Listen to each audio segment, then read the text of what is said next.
Hey everyone, I am doing this video for um, Geniculate Neuralgia Awareness Day, which is October 10th. Last year, I believe, was the first year, so kind of forgot about it, honestly. I think a lot of us are slipping off the awareness, and we can't because still a lot of people don't know about it. Many of you have heard me talking about trigeminal neuralgia. That's the most common of the neuralgias. There's also geniculate neuralgia and glossopharyngeal neuralgia that are the more rare forms. So basically, they involve different cranial nerves. The tough part about the geniculate and glossopharyngeal is that since the symptoms can be a little bit different than the trigeminal neuralgia, a lot of times patients go for years without being diagnosed. Some even end up getting put into situations where they're on medical holds or for mental evaluation because people misinterpret their symptoms for having a mental issue because they can't possibly imagine the pain that they're going through because a lot of people just don't know. As a matter of fact, as a year and a half ago, I had a neurosurgeon who a doctor had recommended me to for getting injections like nerve blocks, who said geniculate, what's geniculate neuralgia? And I said, you're a neurosurgeon, right? This is over the phone.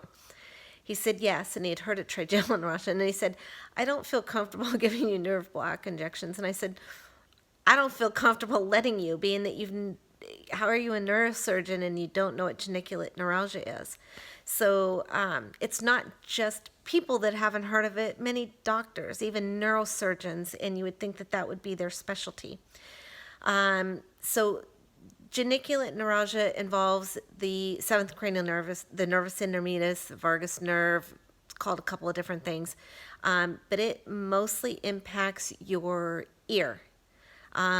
For 15 years, they kept putting me on antibiotics and diagnosing me with ear infections.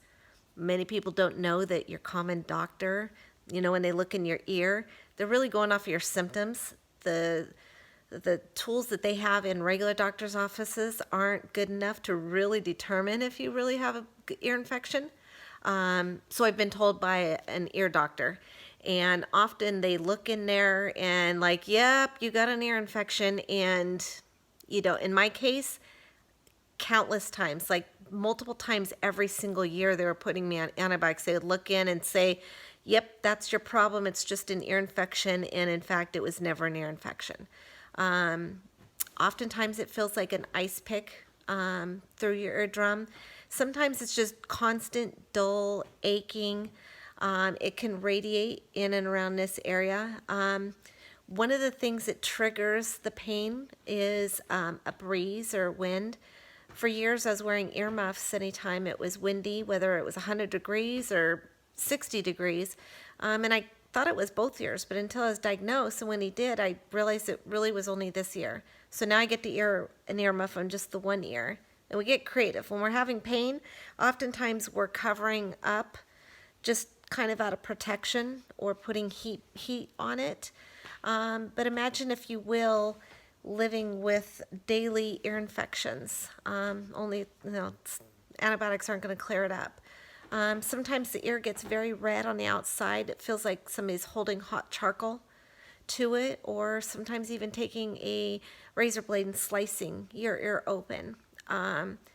So as you can imagine, it's quite painful. For me, I find that if I have a head cold, it's torturous. Allergies, crying. Sometimes you just want to bawl because it hurts so bad, but crying causes congestion, and for me, puts more pressure on the ear. So unfortunately, because not enough even doctors know about it, it's not treated the same in that some of the ways that you could treat trigeminal neuralgia do not work for geniculate neuralgia.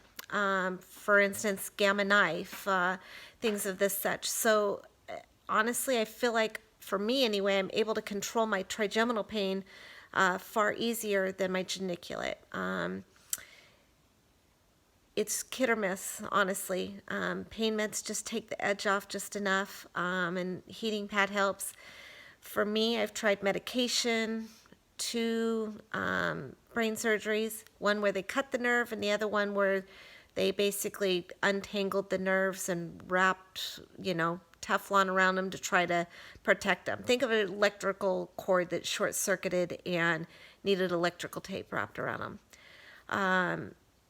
Oftentimes people get sensitivity to noise, even washing our hair, getting water in the ear.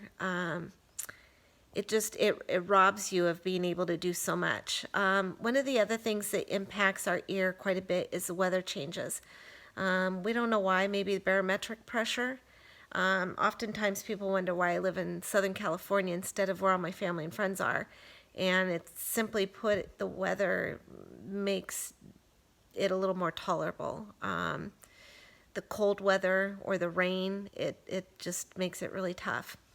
I'm going to read some words from one of my other fellow GNers, who is near and dear to my heart and has been through a lot, and just kind of given her a little bit of her perspective on it. This particular individual, by the way, lives in the Scottish Highlands, so I can't complain about medical care here because I have way more opportunities for medical care than she does where she's at. So she said, again, for her, weather is a big deal. Also, washing her hair can bring fear and anxiety because you never know when it's going to cause an attack. So when you see us wearing a messy bun or have our hair pulled back, it's not just because we're being lazy, but sometimes it's because of pain. And yes, we rock a very cool fashion sense with hats, blankets, earmuffs, scarves. For her, she was the only child in all of UK to have GN. So she didn't have a surgeon anywhere near. She had to actually go down into the UK when she had her surgery as well. And she's had to live with it more than half of her life now. But let me tell you, you'll never hear her complain. She does nothing but sparkle and shine as well. But she says, GN changes your life forever. It's the worst pain known to humankind with no prospect of a cure. But it brought me to my fellow GN warriors. When I felt so alone in my condition, these angels have become my family. Friends who I cannot live without. Friends who will happily just be there as you recoil and cry in the pain. Friends who don't need explanations for not being great. Sorry.